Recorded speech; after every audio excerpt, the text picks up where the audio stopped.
தாம் அபிஷேகம் பண்ணினவரை ரட்சிக்கிறார் என்பதை இப்பொழுது அறிந்திருக்கிறேன். தமது வலது கரம் செய்யும் ரட்சிப்பின் வல்லமையை காண்பித்து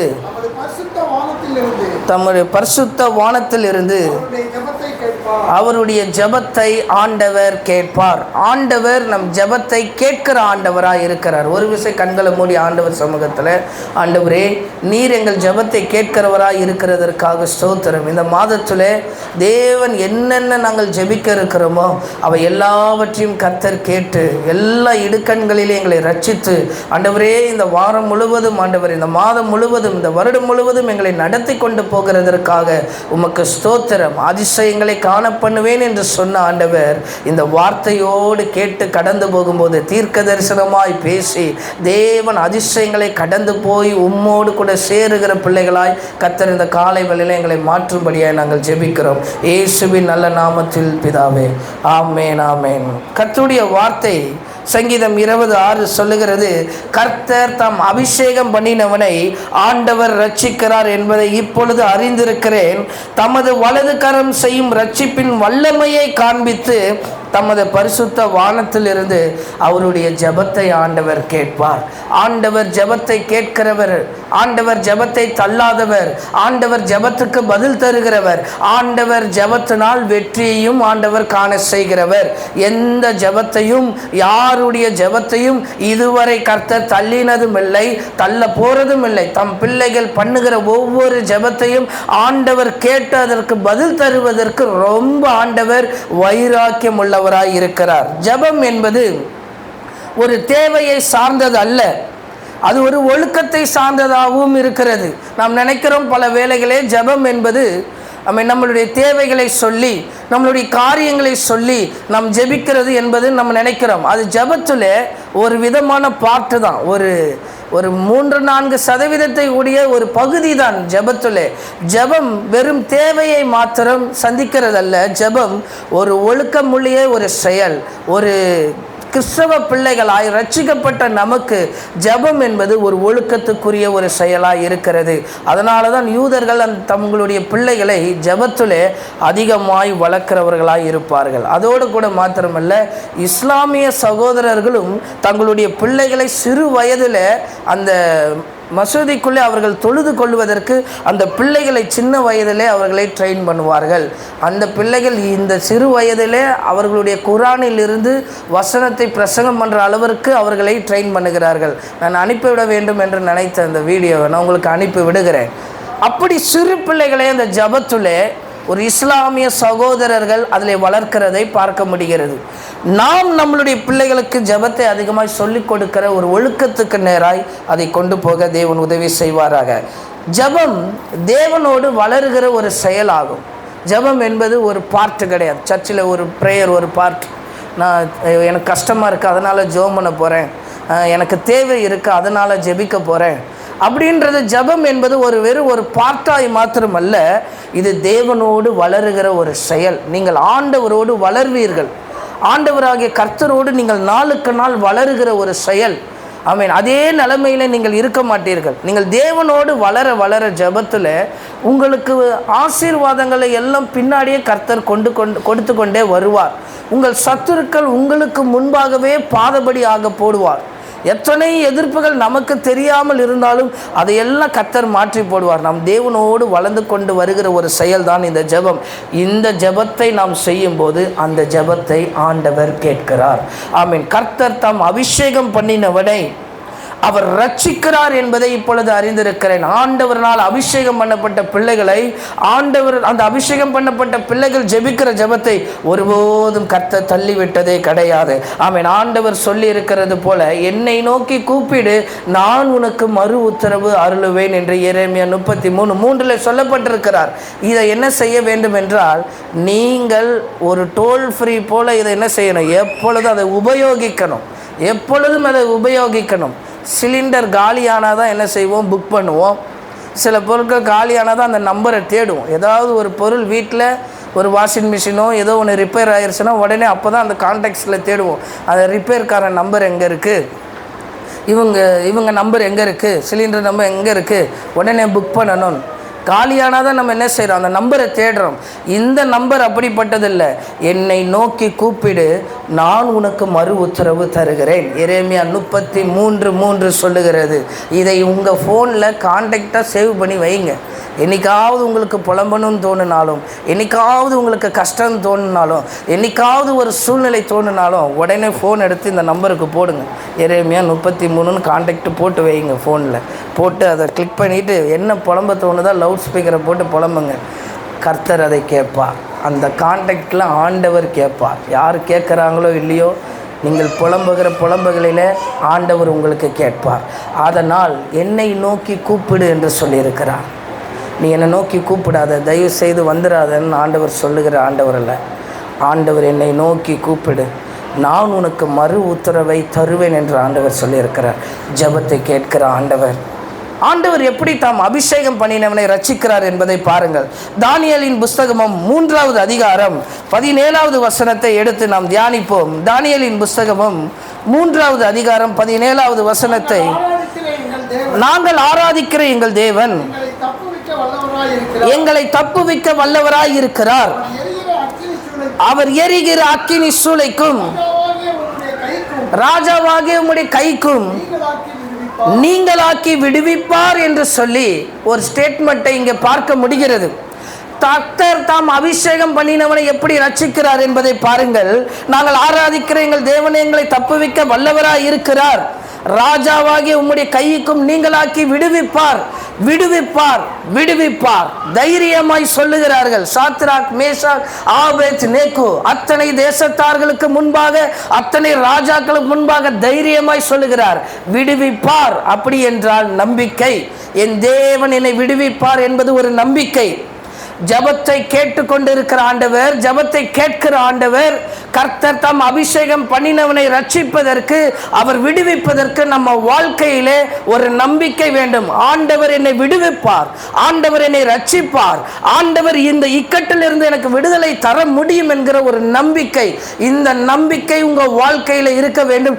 நான் ஆராதிக்கிற தேவன் என்னை விடுவிப்பார். வெறும் பாடலை பாடிவிட்டு ஆண்டவரை துதித்து விட்டு கடந்து போகும்போது அது வெறும் ஆராதனை மாத்திரமல்ல. நீங்கள் ஆராதிக்கிற அந்த ஆராதனையினுடைய மகிமைப்படுகிற ஆண்டவர் உங்க வாழ்க்கையில் அவர் விடுவிப்பார். எத்தனை சூழ்நிலையானாலும் விடுவிப்பார். ராஜாக்கு முன்பாக தைரியமாய் சொல்லுகிறார். ஆமென். அந்த 3 பேரும் ராஜாவாகிய உம்முடைய கைக்கு நீங்களாக்கி விடுவிப்பார் என்று சொல்லப்படுகிறது. அடுத்த வசனத்தை பார்த்தீர்கள் என்றால் அவ்வளவுதான். விடுவிக்காமல் போனாலும் பாருங்கள், விடுவிப்பார் என்பது நம்பிக்கை, விடுவிக்காமற் போனாலும் என்பது வைராக்கியம். என்றைக்கு உங்களுக்கு ஆண்டவர் மேல ஒரு நம்பிக்கை வருகிறதோ, என்றைக்கு ஆண்டவர் என்னை விடுவிப்பார், ரட்சிக்கிற அபிஷேகம் பண்ண என்னை ரட்சிப்பார், தேவன் என் ஜபத்தை கேட்பார் என்கிற நம்பிக்கை உங்க வாழ்க்கையில பெருகுகிறதோ, அடுத்த வார்த்தை உங்க வாழ்க்கையில வந்து நீங்களே சொல்லுவீர்கள், விடுவிக்காமல் போனாலும், என் தேவன் செய்யாமல் போனாலும், என் தேவன் நன்மை செய்யாமல் போனாலும், என் தேவன் என்னை ஆசீர்வதிக்காமல் போனாலும், அவர் என்னை விடுவிக்கிற தேவனாய் இருப்பார். நம்பிக்கை வைராக்கியமாய் மாறும். உங்க வாழ்க்கையில அந்த நம்பிக்கையை பெற்றிருக்கிற நம்ம வைராக்கியம் அடுத்த ஸ்டேஜுக்கு போகணும். விடுவிப்பார், விடுவிப்பார், கேட்பார்னு அதே இடத்துல இருக்காதபடி அடுத்த ஸ்டெப்புக்கு நம்ம வந்துடணும். விடுவிக்காமற் போனாலும் சொல்ல முடியுமா, செய்யாமற் போனாலும், ஆசீர்வதிக்காமல் போனாலும் என் தேவன் விடுவிக்க வல்லவராயிருக்கிறார். இதுதான் நம்பிக்கை. கர்த்தர் தம் அபிஷேகம் பண்ணினவனை ஒருபோதும் ஆண்டவர் கைவிட மாட்டார். விடுவிக்காமல் போனாலும், செய்யாமல் போனாலும், யோபு சொல்லுகிறார், என்னை கொன்று போட்டாலும் அவர் மேலே நம்பிக்கையாக இருப்பேன். ஆமென். நம்மளை அப்படி சொல்ல முடியுமா? என்னை கொன்று போட்டாலும், என்னை விடுவிக்காமல் போனாலும் அந்த நம்பிக்கை உங்கள் வாழ்க்கையில் இருக்கணும். கர்த்தர் செய்யாமல் போனாலும் நான் உங்களை தான் ஆண்டவரேன். சமீபத்தில் ஒரு சகோதரரை சந்திக்கும் போது அவர் சொன்னார், உனக்கு ஞாயிற்றுக்கிழமை மட்டும்தான் வேலை, எங்களுக்கு எல்லா நாளும் வேலை. நீ அப்படி நினச்சிட்ருக்கிற, எங்களுக்கு எல்லா நாளும் வேலை, ஞாயிற்றுக்கிழமை எக்ஸ்ட்ரா வேலைன்னு உனக்கு தெரியல ஊழியத்தில் இருக்கிறதுனால அப்படின்னு சொன்னேன். அந்த ஆண்டவர் நன்மையே செய்யலைனாலும் இதுதான் என் ஃபீல்டு, இதுதான் என் ஊழியம், இதுதான் என் வேலை, ஒருவேளை இன்றைக்கு கர்த்தர் உங்களை கொண்டு வந்திருக்கிறார். இந்த நாளிலே, இந்த நிமிடத்தில் நீங்கள் யாருமே இந்த இடத்துல ஆண்டவர் உங்களை அழைக்கவில்லை என்றாலும், இதே பிரசங்கத்தை செய்யாமல் போனாலும் நான் அதை செய்து கொண்டே தான் இருப்பேன். சில வேளையிலே மாலை ஆராதனையில் யாரும் இருக்க மாட்டார்கள். நான் அப்படியே பூசி மொழிவி கொண்டு போகலாம். ஆனால் கர்த்தர் அதெல்லாம் அதிகம் இது பண்ண மாட்டோம். ஆத்துமாவை அனுப்பாவிட்டாலும் எங்கள் தேவன் விடுவிக்க வல்லவர். அந்த நம்பிக்கைக்குள்ளே கடந்து வரும்போது உங்களுக்குள்ளே ஒரு வைராக்கியம் பிறக்கும். அந்த வைராக்கியத்தோடு இருக்க தேவன் உதவி செய்வார். இந்த வைராக்கியத்தை பார்க்கும்போது, இந்த நம்பிக்கையை பார்க்கும்போது ராஜாவுக்கு பொறுக்கவில்லை. ஏற்கனவே அந்த சூளையிலே சூடு இருந்தது. 7 மடங்கு அங்கே என்ன செய்கிறான்? சூட்டை கூட்டுகிறான். 22வது வசனத்தில் போடப்பட்டிருக்கிறோம். 7 மடங்கு சூட்டை மறுபடியும் கூட்டுகிறான். Already we have a pressure. Already என்னுடைய வேலை ஸ்தலத்தில், என்னுடைய காரியத்தில் அநேக நெருக்கம் இருக்கிறது. அந்த நெருக்கத்தில் எரிகிற நெருப்பில் எண்ணெயை ஊற்றுகிறது போல அவ்வளோ வைராக்கியமாய் பேசுகிறவனை கர்த்தர் விடுவிக்கலாம் அல்லவா? அப்படிதானே தோணுது. நியாயம் அதுதானே. அவ்வளோ வைராக்கியமாக என்னை ஆண்டவர் செய்யாமல் போனாலும் விடுவிப்பார் என்கிற நம்பிக்கையோடு பேசுகிற அந்த பிள்ளைகளை கர்த்தர் விடுவிக்கலாம் அல்லவா? கர்த்தர் தம் பிள்ளைகளை 7 மடங்கு சூடுக்குள்ளே அனுமதிக்கிறார். ஆண்டவர் நம்மளை இப்படிப்பட்ட சில ப்ரெஷருக்குள்ளே அனுமதிக்கிறார். நீங்கள் தாங்கணும், நான் தாங்கணும். இந்த ப்ரெஷரை நானும் தாங்கணும். இந்த ப்ரெஷரை இந்த சபை தாங்கணும். 7 மடங்கு சூடுக்குள்ளே ஒருவனை தள்ளி விடும் பொழுது அவனை கொண்டு போனவர்கள் கூட எரிந்து விட்டார்கள். இவ்வளோ நெருக்கத்துக்குள்ளே கர்த்தர் ஏன் நம்மளை அனுப்பணும்?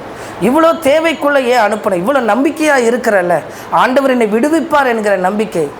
கர்த்தர் நம்மளை சில வேளையிலே சூளைக்குள்ளே அனுமதிக்கிறார், சில வேளையிலே தேவைக்குள்ளே அனுமதிக்கிறார், சில வேளையிலே ப்ரெஷருக்குள்ளே அனுமதிக்கிற ஆண்டவர் என்ன செய்கிறார்? சில வேளையில் அந்த ப்ரெஷர் நெருங்க நெருப்பை நெருங்க சூளையில் அந்த சூடு நெருங்க நம்ம வாழ்க்கையில் அந்த ப்ரெஷர் நெருங்க அதெல்லாம் கர்த்தர் பார்த்து கொண்டே இருக்கிறார். நமக்குள்ளே ஒரு நம்பிக்கை இருக்க வேண்டும். ஜெபத்தை கேட்பார், என்னை விடுவிப்பார். விடுவிக்காமற் போனாலும் ஆபிரகாம் இந்த ரகசியத்தை அறிந்திருந்தார். ஒரு வேளை கர்த்தர் என் பிள்ளையை கத்தியை எடுத்து கொன்று போட்டாலும் அதே பிள்ளையை மறுபடியும் உயிரோடு வர வைக்க அவரால் முடியும். ஆமென். அந்த நம்பிக்கை ஆபிரகாம் இடத்துல இருந்தது. ஒருவேளை யோபுக்கும் அந்த நம்பிக்கை இருந்தது. ஒருவேளை நான் நோயிலே செத்து போனாலும் அதே சரீரத்தோடு மறுபடியும் கர்த்தரால் உயிர்ப்பிக்க வர முடியும் என்கிற நம்பிக்கை. இதெல்லாம் சாதாரண நம்பிக்கை அல்ல. இந்த நம்பிக்கைக்குள்ளே நாம் கடந்து போக தேவன் நமக்கு உதவி செய்வாராக. அவ்வளோ ப்ரெஷர் மத்தியிலும் 23வது வசனம், அவர்கள் அதற்குள்ளே விழுந்தார்கள் என்று சொல்லப்பட்டிருக்கிறது.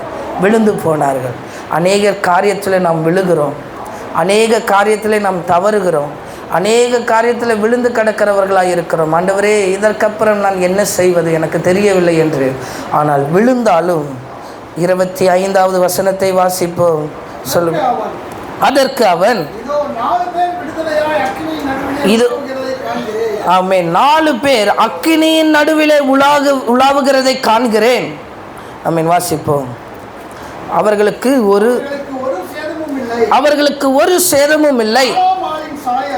4ஆம் ஆளின் சாயல் தேவபுத்திரனுக்கு ஒப்பா இருக்கிறது. எவ்வளோ பிரஷர்கள் வாழ்க்கையில் இருந்தாலும், எவ்வளோ நெருக்கங்கள் நம்ம ஊழியத்தில் இருந்தாலும், எவ்வளோ தேவைகள் நம்மளுடைய வாழ்க்கையில் இருந்தாலும், 4வது ஒரு நபர், விடுவிக்கிற ஆண்டவர் உங்களோடு கூட இருக்கிறார் என்பதை மறந்து விடாதீர்கள். அது அந்நிய கண்களுக்கு தெரிகிறது இவர்களோடு ஒருவர் இருக்கிறார் என்று. அந்த எரிகிற நெருப்புக்குள்ளே பார்க்க முடிகிறது, அந்த சூட்டுக்குள்ளே பார்க்க முடிகிறது 4வதாய் ஒரு நபர் இருக்கிறார் என்று. இன்றைக்கு உங்களுடைய வாழ்க்கையிலே 4வதாய் ஒரு நபர் இருப்பார். ஆண்டு உங்களோடு கூட ஒரு நபர் இருப்பார். அது உங்களுக்கு தெரியாது. ஆமென். சூளையை வேறு ஏற்றிக்கொண்டு இருக்கிற அவங்களுக்கு அது தெரியும், பிசாசானவர்களுக்கு தெரியும். இவருக்குள் ஒருவன் இருக்கிறார், இவருக்குள்ளும் ஒருவர் தேவ சாயலா இருக்கிறார். உங்க வாழ்க்கையில எவ்வளவு தேவைகள் இருக்கட்டும், எவ்வளவு பிரச்சனைகள் இருக்கட்டும், என் தேவன் விடுவிப்பார். கர்த்தர் தம் அபிஷேகம் பண்ணினவனை ரட்சிப்பது எப்படி தெரியுமா? அவனோடு கர்த்தர் இருந்து ஆமென். அவனோடு கர்த்தர் இருந்து, ஒருவேளை ஆண்டவர் சூளைக்கு கொண்டு போகிறதுக்கு முன்பாகவே ராஜாவினுடைய இருதயத்தை மாற்றி விட்டிருக்கலாம். கர்த்தரால் செய்ய முடியும். ஆமென். வேண்டாம், பாவம் அப்படின்னு அவனிடத்துல ஒரு தயவு உண்டாக்க முடியும். நம்மளுடைய லீடர்ஸ்க்கு மத்தியில் ஒரு தயவு உண்டாக்க முடியும். வேண்டாம், பாவம், இவங்களுக்கு இறக்க செஞ்சுருவோம், சரி இவங்களுக்கு இந்த வாட்டி ஏதாவது வேலையில் ஏதாவது பண்ணி கொடுத்துருவோம், இறக்க செய்ய முடியும். ஆனால் கர்த்தர் அதை செய்யவில்லை. அனுமதிக்கிறார், சூளைக்குள்ளே போக வைக்கிறார், எரிய வைக்கிறார்.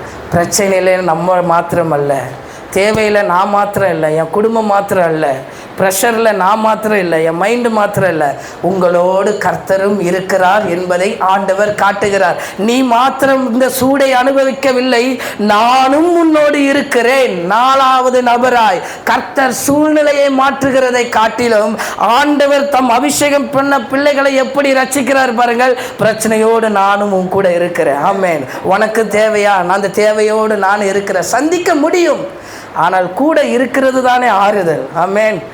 சந்தித்து விட்டால் கடந்து போய் விடுவோமே. ஒரு 2 லட்சம் தேவை வந்தோன்னா ஆண்டவருக்கு நன்றி சொல்லிவிட்டு போய் விடுவோமே. தசம பாகத்தை கொடுத்து விட்டு போய் விடுவோமே. ஆனால் தேவையோடு ட்ராவல் ஆகிறது. அந்த டைமில் ஒரு ஆள் நம்ம கூட இருந்தால் எவ்வளோ நல்லா இருக்குன்னு நம்ம நினைப்போம். அந்த கஷ்டத்தில் ஒரு ஆள் கூட இருந்தால் எவ்வளோ நல்லா இருக்குன்னு நினைப்போம். இல்லை தனிமையில் போய் உட்காந்துடணும், இல்லை தனிமையில் போய் உட்காந்து அழுகணும் போல் இருக்கும், ஏதாவது பண்ணணும் போல் இருக்கும். அந்த டைமில் யாராவது இருப்பாங்களா? கதவை சாத்திக்கிட்டு அழுவோம். ஏன் ஆண்டவர் என் வாழ்க்கையில் இப்படி இருக்குது, இப்படிலாம் நம்ம அழுதுருப்போம். இந்த மாதிரி சூழ்நிலையெல்லாம் கடந்து வந்திருப்போம். ஆனால் அந்த இடத்துல யாரும் இல்லைன்னு நம்ம நினைக்கிறோம். அப்படிப்பட்ட அழுகையிலும் ப்ரெஷர்லையும் உங்களோட ஆண்டவர் இருந்திருக்கிறார். அந்த ஆண்டவர் தான் உங்களை இந்த காலை வேளையில் இங்கே கூட்டி சேர்த்து வைத்திருக்கிறார். அதே ஆண்டவர் இன்னமும் உங்களை நடத்துவார். கர்த்தர் தம் அபிஷேகம் பண்ணினவனை ரட்சித்து தம்முடைய வல்லமையை ஆண்டவர் காண்பிப்பார். தம்முடைய வல்லமையை ஆண்டவர் காண்பிப்பார். வெளியே வருகிறார்கள், ஒன்றும் கருகவில்லை என்று வசனம் சொல்லியிருக்கிறது. அக்கினி மனம் வீசவில்லையாம், வசனத்தில் போடப்பட்டிருக்காங்க. அக்கினி மனமே வீசவில்லை. பிரச்சனை நடந்த மாதிரியே தெரியலை. கர்த்தர் கூட இருந்துட்டா ப்ரெஷர் இருக்கிற மாதிரியே தெரியாது. அக்கினி மனம் வீசாதபடி கர்த்தர் தம் பிள்ளைகளை ரட்சித்தார். ஆண்டவர் தம் பிள்ளைகளை ரட்சிப்பதற்கு ரொம்ப வைராக்கியமாக இருக்கிறார். அது எப்படி ரட்சிக்கிறார் தெரியுமா? நம்மளிடத்துல நம்பிக்கையும் வைராக்கியமும் நம்மளிடத்துல இருந்தால், ஆண்டவரே நீர் இதை எனக்கு செஞ்சீங்கப்பா, நீங்கள் உங்களால் நிச்சயமாக இதை செய்ய முடியும் நம்பிக்கையோடு இருந்தால் கர்த்தர் நம்மளோடு கூட இருப்பார். அது எப்பேற்பட்ட சூழ்நிலையாக இருந்தாலும் ஆண்டவர் நம்மளோடு இருப்பார். அநேக சூழ்நிலையை கடந்து வந்திருப்போம், அநேக தேவைகளை கடந்து வந்திருப்போம். என்னுடைய வாழ்க்கையில் நான் கடந்து வந்த பாதையிலே ஒவ்வொரு சூழ்நிலையும் கடக்கும்போது நான் கேட்கிற ஒரே கேள்வி, ஆண்டவரே இதை நீ சந்திப்பீரா, இதை தேவையை நீ பூர்த்தி செய்வீரா, என்னை கொண்டு வந்திருவீரான்னு கேள்வி கேட்க மாட்டேன். நீர் என்னோடு இருக்கிறீரா? இந்த மதிலை தாண்டுவதற்கு என்னோடு இருக்கிறீரா? இந்த ஊழியத்தை செய்வதற்கு நீர் என்னோடு கூட இருக்கிறீரா? இந்த காரியத்தை செய்வதற்கு நீர் என்னோடு கூட இருக்கிறீரா? இன்னைக்கு நடு ரோட்டில் நிற்கிறேனே, நீர் என்னோடு இருக்கிறீரா? கர்த்தர் அந்த அனுபவத்தில் வைத்துதான் ஆண்டவர் கொண்டு வந்தார். அந்த நடு ரோட்லையும் ஆண்டவர் இருந்தார். கர்த்தரால் நடு ராத்திரியில நானும் என் மனைவியும் நடு ரோட்டில் நிற்கும் போது எந்த உதவியும் இல்லாதபடி ஆண்டவர் நினைத்திருந்தால் ஆட்களை ஏற்படுத்த முடியும். ஆனால் அந்த நடு ராத்திரியிலே நடு ரோட்டிலே எந்த சூழ்நிலையும் இல்லாத நின்ற பொழுதும் கர்த்தர் கூட இருந்தார். நம்மளோடு ஆண்டவர் கூட இருப்பார். ஆண்டவர் நம்மளை நடத்தி சொல்லுகிற ஒரு ஆண்டவர். 28வது வசனத்தை வாசிப்போம். அப்பொழுது நேபுகாத் வசனித்து ஆமென்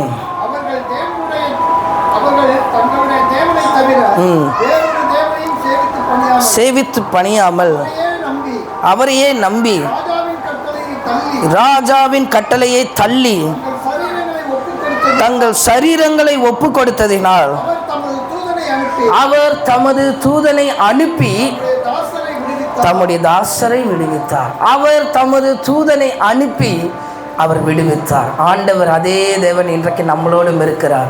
ஆண்டவர் தாம் அபிஷேகம் பண்ணினவனை ஆண்டவர் நிச்சயமாய் ரட்சித்து விடுவிப்பார் என்பதில் எந்த சந்தேகமும் இல்லை. ஆண்டவரே, நீர் காண்பித்து விடுவிப்பவர். ஆமென். இந்த காலை வேளையில் ஆண்டவர் சாதாரணமாய் நம்மளை விடுவிக்கிற ஆண்டவர் அல்ல, சாதாரணமாய் ரட்சிக்கிறவர் அல்ல, சாதாரணமாய் நன்மை செய்கிறவர் அல்ல, காண்பித்து விடுவிப்பார். இந்த சூழ்நிலையை காண்பித்து, இந்த பிரஷரை காண்பித்து அதிலிருந்து கர்த்தர் விடுதலையை கொண்டு வருவார். அதிலிருந்து கர்த்தர் பெரிய அற்புதத்தை ஆண்டவர் செய்வார். நம் ஆண்டவர் ஜெபத்தை கேட்கிறவராய் இருக்கிறார். யோனா தீர்க்கதரிசிக்கு கர்த்தருடைய வேலையை தந்தார். அவனுக்கு ஆண்டவர் ஒரு காரியத்தை காண்பித்தார். அவனால் செய்ய முடியவில்லை. அவனை கொண்டு போய் என்ன செய்தார்கள்? கடலிலே போட்டார்கள். போட்ட பிறகு பெரிய அதிசயம், ஆண்டவர் கடலில் போட்டவனுக்கு ஒரு மீனை, ஒரு திமிங்கலத்தை கர்த்தர் ஆயத்தம் பண்ணினார் என்று வசனம் சொல்லப்பட்டிருக்கிறது. பாருங்கள், ஆண்டவர் ஆயத்தம் பண்ணி வைத்து விட்டார். இப்போ அந்த விழுங்கின அந்த மீன் கொண்டு வந்து அவனை கரையில் சேர்த்திருந்தா வேலை முடிஞ்சிருக்கும். ஆனால் கர்த்தர் அதை செய்யவில்லை. அவன் உள்ளேயே இருக்கிறான். ஒரு நாள் முழுவதும் மீனின் வயிற்றுக்குள்ளே இருக்கிறார். கர்த்தர் எந்த சூழ்நிலையாக இருந்தாலும் அதுக்குள்ளே இருந்தும் கர்த்தர் போஷிக்க முடியும் என்பதை கர்த்தர் காண்பிக்கிறார். ஒரு மீனுடைய வயிற்றுக்குள்ளே என்ன இருக்கும்? அப்படிப்பட்ட வயிற்றுக்குள்ளே இருந்தும் அவன் ஜெபிக்கிறான். அந்த ஜெபத்தையும் ஆண்டவர் கேட்கிறார். இதற்கு என்ன அர்த்தம் என்றால், ஆண்டவரே, என் வாழ்க்கையிலே நீர் செய்ய வேண்டியதை நான் தவறி இருக்கிறேன், என் வாழ்க்கையிலே நீர் சொன்னதை நான் தவறி இருக்கிறேன், எனக்கு கொடுக்கப்பட்ட வேலையை நான் தவறி இருக்கிறேன். ஆண்டவரே, எனக்காய் செய்ய வேண்டிய காரியத்தை கர்த்தர் வைத்து இருக்கிறார். ஒவ்வொருவர் மேலும் ஒரு நோக்கத்தை வைத்திருக்கிறார். அவைகளிலே நான் தவறி இருக்கிறேன். ஆனால் எனக்கு ஏற்பட்டிருக்கிற இந்த சூழ்நிலை எப்படிப்பட்டதா இருக்கிறது ஆண்டவரே? அதுலேயும் ஆண்டவர் பாருங்க, தவறி இருந்த நம்ம ஜெபிக்கிறோம், ஆண்டவர் அதையும் ஆண்டவர் கேட்டுக்கிட்டே இருக்கிறார். அவன் மீன் வயிற்றுக்குள்ளே இருந்து ஜெபிக்கிறான். அவன் மீனின் வயிற்றிலிருந்து விண்ணப்பம் பண்ணினான் என்று, கர்த்தரை நோக்கி விண்ணப்பம் பண்ணினான் என்று யோனா 2:1 சொல்லுகிறது. அவன் விண்ணப்பம் பண்ணுகிறதை கர்த்தர் கேட்கிறார். எந்த இடம்? அவனுக்கு வாழ்க்கையே இல்லாத ஒரு இடம், அடுத்த நொடி என்ன ஆக போகும் என்று தெரியாத ஒரு இடம். அப்படிப்பட்ட இடத்திலிருந்து யோனாவினுடைய ஜெபத்தை ஆண்டவர் கேட்கிறார். ஆமென். நீங்களாக இருந்தால் என்ன செய்திருப்பீர்கள்?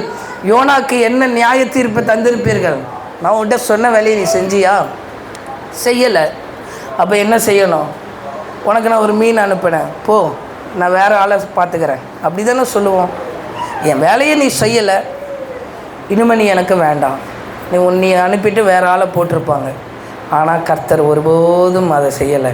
உங்களை கொண்டு செய்ய வேண்டியதை வைத்திருக்கிறத உங்களை கொண்டு மாத்திரம்தான் அதை செய்வார். எவ்வளோ தூரம் ஓடினாலும் விட மாட்டார். மீனை கொண்டாகலும் கொண்டு வந்துடுவார். அதுக்குள்ளே இருந்து ஜெபிக்கிறான். ஆண்டவரே, நான் தவறு செய்து விட்டேன், நான் இருளிலே இருக்கிறேன், என்னை ரட்சியும் என்று சொல்லி யோனா ஜெபிக்கிறான். கர்த்தர் அந்த ஜெபத்தை கேட்டு யோனாவே அந்த திமிங்கலம் கரையில் வந்து போட்டதாம். ஆமீன். கரையில் வந்து அவனை தூக்கி போட்டதாம். கர்த்தர் அந்த ஜெபத்தையும் கேட்கிறார். இன்றைக்கு நம்ம வாழ்க்கையில் கர்த்தர் சொல்லியிருக்கிற காரியத்தை நாம் மிஸ் பண்ணி போகலாம். ஆமீன். நாம் தவறு இருக்கலாம், செய்ய வேண்டியதை கவனத்தில் செலுத்தாமல் இருக்கலாம். ஆனால் கர்த்தர் அதை செய்வதற்கு நம்மளை தான் வச்சிருக்கிறார். அதை இவங்களால் செய்ய முடியும்னா அவங்களால மாத்திரம்தான் அதை செய்ய முடியும். கர்த்தர் அதற்காக தான் அந்த வேலையை அவங்கள கொண்டு வைக்கணும் என்பதற்காக வைத்திருக்கிறார். இந்த காலை வேளையில் வந்திருக்கிற உங்களுக்கும் ஆண்டவர் சொல்லுகிறது அதுதான். உங்களை கொண்டு வைத்திருக்கிற வேலையை கண்டிப்பாக உங்களை கொண்டு தான் செய்வார். எனக்கு தெரிஞ்சு யோனா அசம்பிளிஸ் ஆஃப் காடில் இருந்திருந்தாருன்னா எப்போவோ இந்நேரம் அவரை வெளியே அனுப்பியிருப்பாங்க, ஒழுங்கு நடவடிக்கை எடுத்திருப்பாங்க, சொன்ன வேலையை செய்யலைன்னு சொல்லி. ஆனால் கர்த்தர் அப்படி தள்ளி விடுகிறவர் அல்ல. அதே யோனாவை வச்சு மறுபடியும் சொன்னதை நிறைவேற்றி காமிச்சார். எவனால் முடியாதுன்னு நம்ம நினைக்கிறோமோ, யாரால் செய்ய முடியாது. உங்களை சொல்லியிருக்கிறாங்களோ உங்கள் வேலை ஸ்தலத்தில், உங்களால் இது முடியாது, நீங்கள் இதை செய்ய முடியாது, யாரால் முடியாதுன்னு நினைக்கிறோமோ அவனை வச்சு தான் கர்த்தர் செய்து முடிப்பார். இவனுக்கு ஞானம் இல்லை, இவன் எப்படி இதெல்லாம் பண்ணுமான்னு நினைப்பாங்க. அவனை வச்சு தான் கர்த்தர் செய்வார். ஆமென். நம்ம நினைவுகள் அப்படிப்பட்டதாக இருக்கும், ஆனால் கர்த்தர் அவளை அப்படி நினைக்கவே இல்லை. அதே யோனாவை ஜெபத்தை கேட்டு ரட்சித்தார். கர்த்தர் தாம் அபிஷேகம் பண்ணினவனை ஆண்டவர் ரட்சிக்கிறார். இன்றைக்கு அபிஷேகம் பண்ணப்பட்ட உங்களையும் ஆண்டவர் ரட்சிக்கிறார். தம்முடைய வலது கரத்தின் வல்லமையை காண்பிக்கிறார். ஆமென். அந்த வல்லமையை காண்பித்தார். ஆமென். மீன் கக்கினது போல அந்த வல்லமையை காண்பித்து அவனுடைய ஜெபத்தை கேட்டு கர்த்தர் செய்ய வேண்டியதை நிறைவேற்றி விட்டார். ஆமென். இன்றைக்கு ஆண்டவர் உங்களை கொண்டு வைக்க வேண்டியதை நீங்கள் தவறி போய் கொண்டே இருக்கலாம். கர்த்தர் ஆனால் செய்ய வேண்டியதை உங்களை கொண்டு செய்து முடிக்க ஆண்டவர் வைப்பார். ஆண்டவர் ஜெபத்தை கேட்கிறவர். எப்படி இவரிடத்துல ஜெபிக்க வேண்டும்? நாம் எதில் குறைவுபட்டு இருக்கிறோமோ அதை ஆண்டவரிடத்துல அதிகமாக ஜெபிக்க வேண்டும். நம்ம இருக்கிறதில் வைத்து விட்டே ஜெபிக்கிறது அப்படியே பழகிட்டோம்.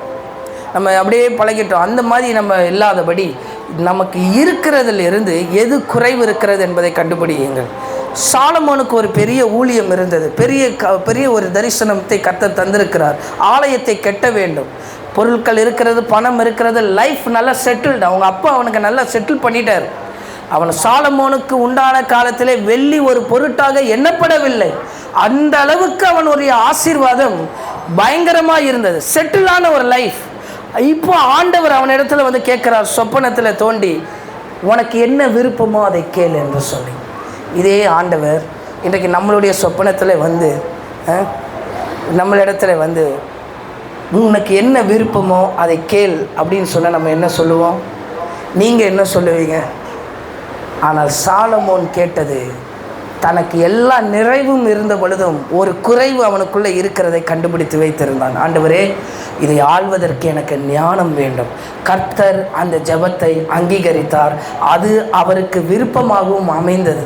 நாம் என்ன கேட்போம் ஜெபத்தில்? ஒருவேளை ஆண்டவர் உங்களுக்கு வந்து உங்ககிட்ட கேட்குறாரு, வந்து கேட்குறாருன்னு வச்சுக்கோங்க. என்ன ஜெனிஃபர் என்ன ஜெனிஃபர் உனக்கு என்ன வேணும்? உனக்கு விருப்பமானதை கேளு அப்படின்னு நம்ம என்ன கேட்போம்? நல்லா மெயினில் ஒரு வீடை தாங்க ஆண்டவரே, முதல்ல வீடு தாங்க. நீங்கள் இதெல்லாம் தந்துட்டிங்கன்னா அதுக்கப்புறம் நான் கொடுக்குற காணிக்கையை மட்டும் பாருங்கள், அதுக்கப்புறம் நானே சபையை கட்டி கொடுத்துருவேன் ஆண்டவரே அப்படின்னு நம்ம கேட்போம். நீங்கள் எனக்கு செஞ்சீங்கன்னா நான் உங்களுக்கு செய்கிறேன். அப்படி தான் நம்ம மனுஷர்களாக நம்ம அதை தான் கேட்போம்.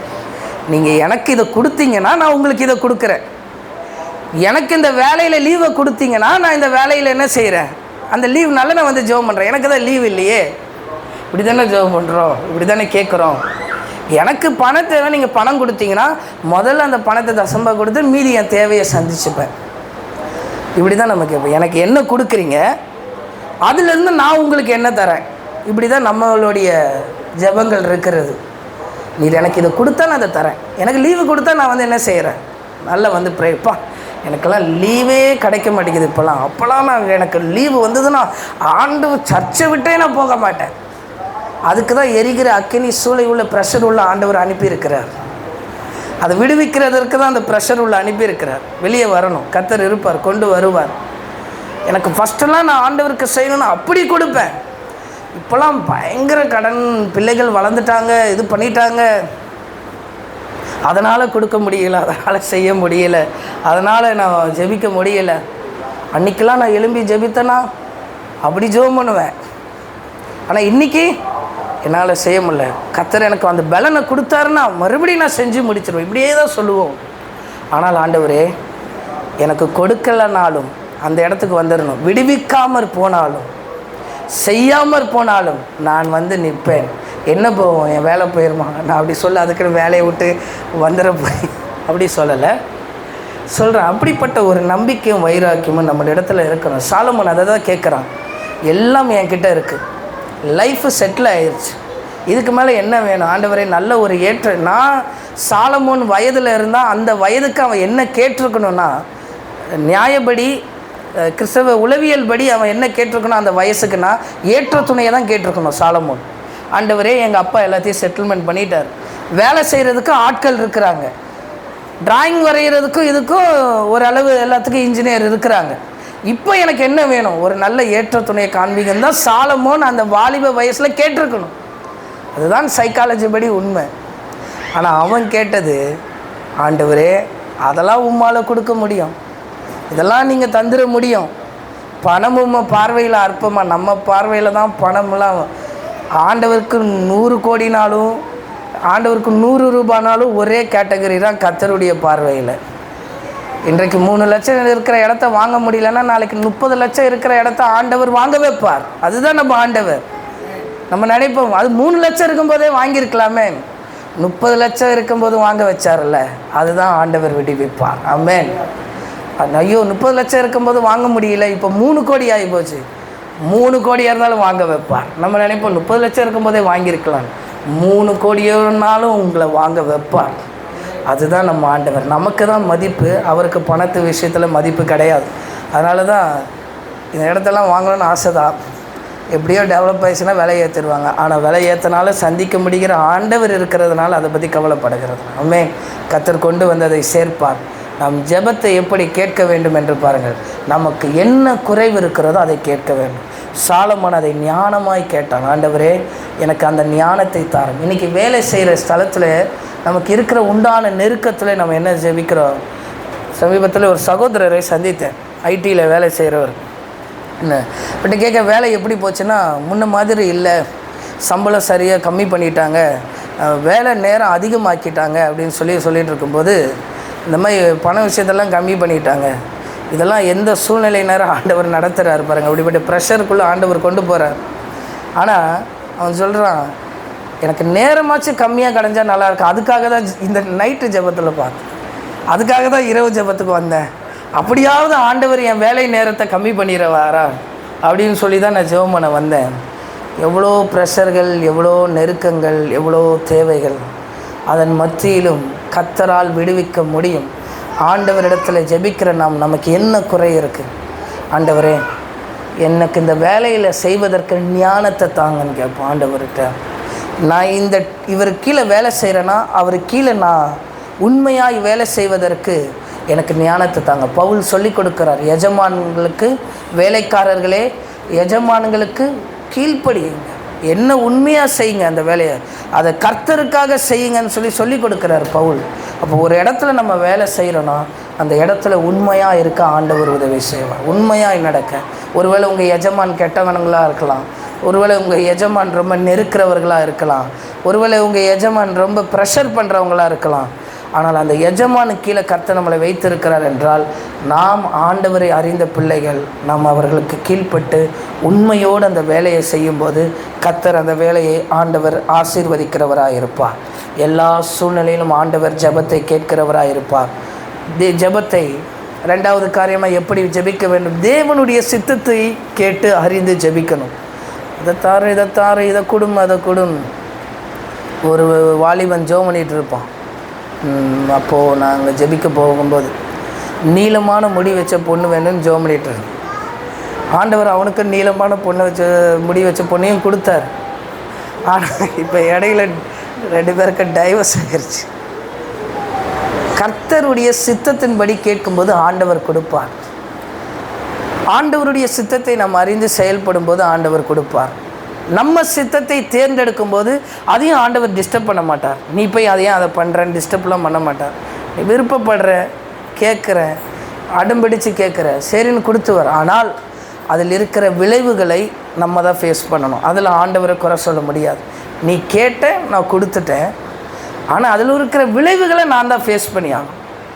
ஆண்டவர் சொல்லுவார் சில வேளையில், இந்த வேலையை எடுக்காத, இந்த இடத்துக்கு போகாத, இந்த இடத்துல நிற்காத, இந்த வேலையை விட்டுரு அப்படின்லாம் சொல்லுவார். நம்ம கேட்க மாட்டோம். இல்லை ஆண்டவரே, அதில் தான் சில இது நம்ம ஆண்டவருக்கு ஆலோசனை சொல்லுவோம். இல்லை ஆண்டவரே, அந்த வேலை மூலியமாக தான் இது இருக்குது, கண்டிப்பாக எனக்கு வேணும், நீங்கள் இரக்கம் பாராட்டினா கிடைக்கணும். ஆண்டவர் கொடுத்துருவார். அப்புறம் வேலை செய்கிறவன் பணம் கொடுக்காம அலக்கடிப்பான், இது அடிப்பான், ரொம்ப ஒரு உடஞ்சி போய் ரொம்ப இது பண்ணி உடஞ்சி போய் வருவோம். இப்போ ஆண்டவரே இப்படி நடந்து போச்சேன்றப்போ சில வேளையில் தேவ சுத்தத்தையோடு கூட ஜெபித்து கடந்து போக கர்த்தர் உதவி செய்வார். இயேசு கிறிஸ்து அப்படி தான் ஜெபித்தார். ஆண்டவரே, ஆகிலும் உம்முடைய சித்தம், எனக்கு சிலுவையில் என்ன செய்ய வேண்டாம், இந்த பாத்திரத்தை என்னை விட்டு நீங்கள் கொடுமானால் நீங்கள் கூடட்டும் அப்படின்னு ஜெபிக்கிறார். எனக்கு இந்த பாத்திரத்தை இந்த ஊழியத்தை செய்வதற்கு என்னை விட்டுருங்கன்னு சொல்லி தான் இயேசு ஜெபிக்கிறார். இந்த பாத்திரம் என்னை விட்டு நீங்கள் கூடட்டும், இந்த சிலுவை உபத்திரவம் என்னை விட்டு நீங்கள் கூடட்டும்ன்றார். வேதனையில் ஆகிலும் உம்முடைய சித்தம்னு சொல்லிட்டார். நம்ம என்ன ஜெபித்தாலும் ஆகிலும் உம்முடைய சித்தம்னு அங்கே போட்டுட்டோன்னா கர்த்தர் நிச்சயமாய் நல்லதை ஆண்டவர் செய்வார். நம்ம வாழ்க்கையில் ஆண்டவர் அப்படிப்பட்டதை செய்வார். கடைசியாக சொல்லுகிறேன், இதுவும் ரொம்ப முக்கியமானது. ஜெபத்தை ஒரு விதத்தில் ஆண்டவர் கேட்கிறார் என்றால், இன்னொரு விதத்தில் ஜெபத்தை கேட்காத சில சூழ்நிலை இருக்கிறது. சில ஜெபங்களை ஆண்டவர் கேட்கிறதில்லை. ஆமீன். அநியாயம் பண்ணிவிட்டு, இரத்த பலியை சம்பாதித்து விட்டு, லஞ்ச பணங்களை வாங்கிவிட்டு, பரிதாபங்களை வாங்கிவிட்டு ஆண்டவரிடத்தில் வந்து ஜெபிக்கும் போது ஆண்டவர் அந்த ஜெபத்தை கேட்க மாட்டார். ஆண்டவர் நம்மளை உணர்த்துவார். நீர் இதை செய்திருக்கிற, முதல்ல இதை போய் கொண்டு போய் கொடு. முதல்ல இதை என்ன செய்ய, அநியாயம் பண்ணியிருக்கிற, இந்த அநியாயத்தோடு தேவ சமூகத்தில் ஜெபிக்க முடியாது. ஆண்டவர் அப்படிப்பட்ட ஜெபத்தை ஒருபோதும் கேட்க மாட்டார். மனம் திரும்புதல் இல்லாத எந்த ஜெபத்தையும் ஆண்டவர் கேட்க மாட்டார். அவன் கவனம் வைக்கணும். ஆண்டவரே, என் ஜெபத்தில் எதிலோ ஒரு குறைவு இருக்கிறது என்றால் மனம் திரும்புதல் எங்கேயோ மிஸ் ஆகிறது. ஆமென். மனம் திரும்புதலோடு கூட கர்த்தருடைய சமூகத்தில் ஜெபிக்க கற்றுக்கொள்ளணும். ஒருவேளை சில பேர் இடத்துல நமக்கு கசப்பு இருக்கும், வெறுப்பு இருக்கும், கருத்து வேறுபாடுகள் இருக்கும். ஆண்டவரிடத்தில் கேட்கணும், ஆண்டவரே, இவர்கள் நிமித்தமாய் என் ஜெப வாழ்க்கை பாதிக்கப்பட்டு விடக்கூடாது. இவர்கள் நிமித்தமாய் ஆண்டவர் அவர்களை நான் ஆசீர்வதிக்கணும். ஆசீர்வதிக்கவே முடியாது. அவன் என்னை ரொம்ப கஷ்டப்படுத்திட்டான், என்னால் பண்ண முடியல. ஆனால் கர்த்தர் சொல்லுவார், உன்னை ஆசீர்வதிக்கிறவனை தான் நான் ஆசீர்வதிக்க முடியும், உன்னை நான் ஆசீர்வதிக்க முடியும். அவர்களை ஆசீர்வதித்து ஜெபித்து பாருங்கள். அது ரொம்ப கடினம் அந்த ஸ்டேஜை தாண்டுறது. ஆனால் நான் அதை கடந்து வந்திருக்கிறேன் என் அனுபவத்தில். அதனால் உங்களுக்கு சொல்லுகிறேன், அந்த நபரை குறித்து உங்களுக்கு ஏதாவது இருக்கும் என்றால் நீங்கள் தேவ சமூகத்தில் ஜெபியுங்கள். ஆண்டவரே, கொஞ்சம் கஷ்டமாக இருக்கும், பரவாயில்ல, ஆசீர்வதிச்சுட்டு போங்க ஆண்டவரே. கொஞ்சம் கடினப்பட்டு ஜெபிக்கும்போது கர்த்தர் நம்மளை வளர்ப்பதை பார்க்க முடியும். ஆமென். ஒரு பெரிய கூட்டம் நடந்தது. எல்லாம் பாஸ்டர்ஸ், எல்லாம் பெரிய பெரிய பாஸ்டர்ஸ், எல்லாம் அசம்பிளிஸ் ஆஃப் காடில் எல்லாம் பெரிய பெரிய பாஸ்டர்ஸ். திருவிருந்து எடுக்கும்போது அவங்க சொல்லுகிறாங்க, பாஸ்டர்ஸ், ஒரு ஊழியக்காரர்கள், எனக்குள்ளே அவ்வளோ குறைவு இருக்குது. என் விசுவாசின் இடத்துல நான் என்ன செய்கிறேன், கசப்பு வச்சுருக்கிறேன், இந்த நபர் இடத்துல நான் கசப்பு வச்சுருக்கேன்னு சொல்லி பாஸ்டர்ஸ்கள் திருவிருந்தை எடுத்து ஒப்பு கொடுத்தாங்க. எனக்கு ஆச்சரியமாக இருந்தது. எவ்வளோ பிரசங்கம் பண்ணுகிறாங்க, எவ்வளோ ஊழியம் செய்கிறாங்க, அவங்களுக்குள்ளே அப்படிப்பட்ட ஒரு கசப்புகள் வெறுப்புகள் இருக்கிறது. இதெல்லாம் ஊழியத்தில் வரும், இதெல்லாம் வரும். ஆனால் அவர்களை மன்னித்து கடந்து போகிறதை விட கர்த்தர் நமக்கு வேறு வழியை ஆண்டவர் சொல்லிக் கொடுக்கவில்லை. அப்படி நீங்கள் ஜெபிப்பீர்கள் என்றால், மனம் திரும்புதலோடு ஜெபிப்பீர்கள் என்றால் கர்த்தர் காரியத்தை மாறுதலாய் முடிப்பார். எந்த நபர் உங்களுக்கு அகைன்ஸ்டாக இருக்கிறாங்களோ அதே நபர் உங்களுக்கு உதவி செய்கிறவர்களாய் மாறிவிடுவாங்க. அதே நபர் உங்களுக்கு ஒரு தூணாய் மாறிவிடுவாங்க. என் வாழ்க்கையில் நான் அதை அனுபவித்தும் கொண்டிருக்கிறேன். அதை நான் உங்களுக்கும் சொல்லிக் கொடுக்கிறேன். அதனால் இப்படிப்பட்ட மனம் திரும்புதல் இல்லாத ஜெபத்தை ஆண்டவர் கேட்க மாட்டார். வேதத்தை கேளாதபடி செவியை அடைக்கிறவனுடைய ஜெபத்தை ஆண்டவர் கேட்க மாட்டார். இவங்க என்ன பிரசங்கம் பண்ணுறது, இவங்க என்ன கேட்குறது, இந்த வசனம் என்ன, அது என்ன, இந்த வார்த்தை என்ன, இது தெரிஞ்ச வேதத்தை கேளாதபடி தன் இருதயத்தை அடைக்கிற, செவியை அடைக்கிற அவர்களுடைய ஜெபத்தை ஆண்டவர் கேட்க மாட்டார். வசனம் ரொம்ப முக்கியம், உபதேசம் நம்ம வாழ்க்கையில் ரொம்ப முக்கியம், கர்த்தருடைய வார்த்தை நம்ம வாழ்க்கையில் ரொம்ப முக்கியம். இது நீதிமொழிகள் 28:9 அந்த வசனம் இருக்கிறது. வேதத்தை கேளாதபடி தன் செவியை மறைக்கிறவனுடைய ஜெபத்தை ஆண்டவர் கேட்க மாட்டார். அவங்க என்ன பிரசங்கம் பண்ணுறாங்க, இவங்க என்ன பிரசங்கம் பண்ண, அதனால தான் நான் இப்போலாம் யார் பிரசங்கமே பார்க்குறதில்ல, யார் பிரசங்கத்தையும் கேட்கறதில்ல. கர்த்தர் என்ன சொல்லுகிறாரோ அதை மட்டும் கேட்டுட்டு போயிட்டே இருக்கிறது. வேதத்தை கேளாதபடி தன் செவியை அடைக்காதபடி, வசனம் வருதா கேட்ச் பண்ணிக்கணும். நம்மளுடைய எதிரிகிட்டே வசனம் வரும், அதையும் கேட்ச் பண்ணிக்கணும். அந்த வசனத்தை கேட்ச் பண்ணி முன்னேற தேவன் உதவி செய்வார். வேதத்தை கேளாதபடி இருக்கிறவர்களுடைய ஜெபத்தை கேட்கிறதில்லை. ஆமீன். கடைசியாய் சொல்லி முடிக்கிறேன். 1 பேதுரு 3:7 சொல்லப்பட்டிருக்கிறது. ஆமீன். புருஷன் நிமித்தம் மனைவியின் நிமித்தம் ஜெபத்துக்கு தடை வராது. எடுத்திருந்த வாசிங்க. அந்தபடி புருஷர்களே, மனைவியானவள் பலவீன பாண்டவனாய் இருக்கிறபடியால் உங்கள் ஜெபங்களுக்கு தடை வராதபடி, நல்ல கவனித்து பாருங்க. மனைவியானவள் எப்படி இருக்கிறார், பலவீன பாண்டமாய் இருக்கிறதுனால உங்கள் ஜெபத்துக்கு தடை வராதபடி. ஆமென். ஜெபம் கேட்கப்படாத ஒரு இடம் யார் இடத்துல இருக்கிறது தெரியுமா? மனைவி கிட்ட இருக்குது. நம்ம நினைக்கிறோம் ஆண்டவர் எல்லா ஜெபத்தையும் கேட்குறோம். மனைவியின் வாசிப்போன அந்த வசனத்தை, உங்கள் ஜெபங்களுக்கு தடை வராதபடி பாருங்க. வாழ்கிறதுக்கு ஞானம் வேணுமா? எனக்கு தெரிஞ்சு இதுக்கே ஒரு ஜெபம் பண்ணணும். குடும்பம் நடத்துறதுக்கே ஒரு ஜெபம், தனி ஜெபம் வைக்கணும், ஒரு உபவாச ஜெபம் வைக்கணும். அப்படி தானே? எங்கள் அப்பாவுக்கு வயது பெரியது, 52 வயசுக்கு மேலே. இன்றைக்கி எங்கள் அப்பா தனியாக போனால் எங்கே தனியாக போகிறீங்கன்னு கேட்பாங்க எங்கள் அம்மா. எனக்கு ஆச்சரியமாக இருந்தது. அவங்க என்ன வாலிப ஆளா, எங்கே போகிறாங்க? லிஃப்ட்டில் யாராவது ஏறி போனாலே கேட்பாங்க, யார் அது, எதுக்கு, எங்கே, என்ன, ஏது. அதெல்லாம் நடத்துறதுக்கு நல்ல ஞானம் வேணும். இதெல்லாம் எதுக்குன்னா ஜெபத்துக்கு தடை வராதபடி. வாசிப்போம். நீங்கள் விவேகத்துடனே அவர்களோடு வாழ்ந்து உங்களுடனே கூட அவர்களும் நித்திய ஜீவன் பாருங்கள், நித்திய ஜீவனாகிய கிருபையை நான் மட்டும் ஜெபத்தில் சுதந்திரிக்கிறதில்ல, அவங்களும். ஆனால் அவள் தானே கஷ்டப்படுத்துகிறா, அவள் தானே வேதனைப்படுத்துகிறான்னு இருந்தால் அவள் வேதனைப்படுத்ததா செய்வா. ஆனால் ஜெபத்துக்கு தடை வராதபடி கர்த்தர் ஏற்ற துணை அதுக்கு தான் தந்திருக்கிறார். அவர்கள் நிமித்தம் ஜெபத்துக்கு தடை வராதபடி. நான் மாலை ஆராதனையிலே சொன்னேன், இதை சொல்லி முடிக்கிறேன். எங்கள் 2 பேருக்கு சில வேலையில் சண்டைகள் வரும். நாங்கள் சர்ச்சுக்கு வருவோம். நாங்கள் வரும்போது எங்கள் முகத்தை பார்த்திங்கன்னா பயங்கர 2 பேருக்கும் பிரச்சனை இல்லை, கோபமாக வருவோம். ஆனால் மறைக்கிறது இல்லை. ஏன்னா நான் குடும்ப வாழ்க்கையே எவ்வளோ ஆண்டவர் கொண்டு வருகிறாருன்றதை காட்டுறேன். அப்போ என் மனைவி அங்கே உட்காந்துருப்பாங்க, நான் இங்கே உட்காந்துருப்பேன். 2 பேரும் பாட்டு பாடுவோம். கர்த்தரையே துதிப்பேன், காலமெல்லாம் துதிப்பேன். ஆனால் முகத்தை பார்த்திங்கன்னு வைங்களேன், அவன் கர்த்தரையே துதிப்பேன் கோபமாக இருக்கும். இந்த பக்கம் எனக்கு கோபமாக கர்த்தரையே துதிப்பேன். ஏன்னா 2 பேரும் சாப்பிட்டுருவோம் ஜெபத்துக்கு தடை வராதபடி. ஆனால் என்ன ஆனாலும் கிருபையில் கோபமாக இருந்தாலும் வந்து எப்படியோ பாடிடுவோம். அப்புறம் ஆண்டவருடைய பிரசன்னம் கொஞ்சம் கொஞ்சமாக நிரப்பும், ஆண்டவருடைய மகிமை நிரப்பும்போது கோபமாக வந்து நாங்கள் சமாதானத்தோடு கடந்து போவோம். ஆமென். அதை நீங்கள் செய்யுங்க. அந்த ரகசியத்தை அதை தான் சொல்லி தருகிறேன். ஜெபத்துக்கு தடை வராதபடி. நம் ஜெபத்தை கேட்காத சில சூழ்நிலை நம் குடும்பத்தில் இருக்கும். அவர்கள் நிமித்தமாக இது உண்டாகிவிடக்கூடாது. ஆனால் அதில் கவனமாக இருக்க ஆண்டவர் நமக்கு உதவி செய்வார். நம்ம குடும்பம் ரொம்ப முக்கியம். அதுலேயே நமக்கு ஜெபத்தை ஆண்டவர் கேட்கிறவராக இருப்பார். இந்த காலை வேளையிலே நம்ம கண்களை மூடி ஜெபிப்போம். ஆண்டவர் ஜெபத்தை கேட்கிறவராக இருக்கிறார். கர்த்தர் தம் அபிஷேகம் பண்ணினவனை ரட்சிக்கிறவராக இருக்கிறார். அவருடைய வலது கரத்தினுடைய வல்லமையை காண்பித்து ஆண்டவர் ஜெபத்தை கேட்பார். இந்த காலை வேளையில் ஆண்டவர் நமக்கும் அதே தான் செய்வார். காண்பித்து ஜெபத்தை ஆண்டவர் கேட்பார்.